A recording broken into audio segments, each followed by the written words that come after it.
Okay, today we're going to dive into something that sounds like it's pulled straight from science fiction, but it could actually change, fundamentally reshape how countries deal with each other. It's an idea called the kinetic ledger. Basically, a proposal to swap out fragile promises for protocols that are, well, unbreakable. Let's get into it. The ancient Romans had this saying, verba volant. It means spoken words fly away. And it's this timeless reminder that promises, they're fleeting, they're not permanent. For centuries, this simple truth has just been the accepted risk, kind of lurking right at the very heart of all global diplomacy. Really think about that for a second. Every single treaty, every pact, every international agreement we've ever had, it all boils down to one thing, right? One nation trusting another nation to keep its word. The whole system is built on handshakes and good faith. But what happens when that faith gets broken? Or, when a new leader comes in and just decides they're not going to honor the promises of the past? And that brings us to the core idea, the central axiom of a new geopolitical theory from Albert Tan. And it's a pretty stark and provocative statement. Trust is dead. The whole theory argues that in our super complex, high-stakes world, we just can't afford to build global stability on something as fragile as trust anymore. We need a totally new foundation. This slide right here, it pinpoints the exact problem, what's called the political will bottleneck. This is the moment where any agreement lives or dies. It literally doesn't matter what a treaty says on paper if a leader or a country just decides they don't have the political will to enforce it. This is the ultimate human point of failure in the system. So, if trust is dead and political will is the big bottleneck, then what's the alternative? Well, this theory proposes a really fundamental shift, moving away from just trusting promises to being able to mathematically verify performance. This chart just lays it out perfectly, doesn't it?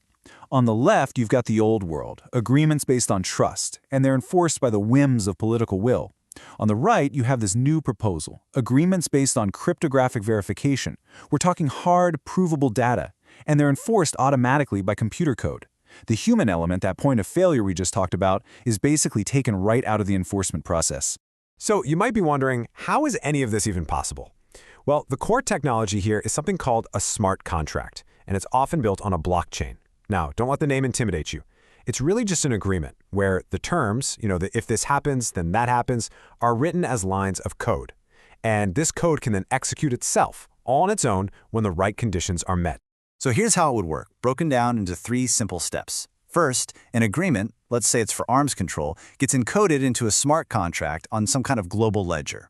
Step 2, the protocol then just monitors everything automatically, and this is key, impartially. And then step 3, if a violation is detected, the penalty that was already agreed upon, like economic sanctions, is triggered. Instantly. No debates, no vetoes, no hesitation. It just happens. And this is where it gets really wild. This leads us to the most profound and revolutionary implication of this whole concept. Because if a protocol can automatically enforce the rules, then who, or maybe what, is actually in charge? Code is law. In a system like this, the ultimate authority isn't a government or a court or even the UN. The ultimate authority is the protocol's code. It enforces the rules with zero bias. It can't be persuaded. It can't be lobbied. It can't be intimidated. It is the final arbiter. And this isn't just some abstract thought experiment. Think about the potential real-world applications here. Verifying that nations are actually complying with nuclear arms treaties, tracking carbon credits with absolute certainty to fight climate change, or ensuring fairness in huge international trade deals, or even auditing global supply chains for ethical practices. These are some of the world's most difficult, most intractable problems. So, to kind of wrap it all up, what we're really looking at here is a blueprint for a massive shift. A shift from a world that runs on fallible, breakable human promises to one that could be governed by infallible, automated protocols. It's a system that's literally designed to replace the ambiguity of diplomacy with the cold, hard certainty of mathematics. But, and this is a huge but, this leaves us with one final and absolutely critical question.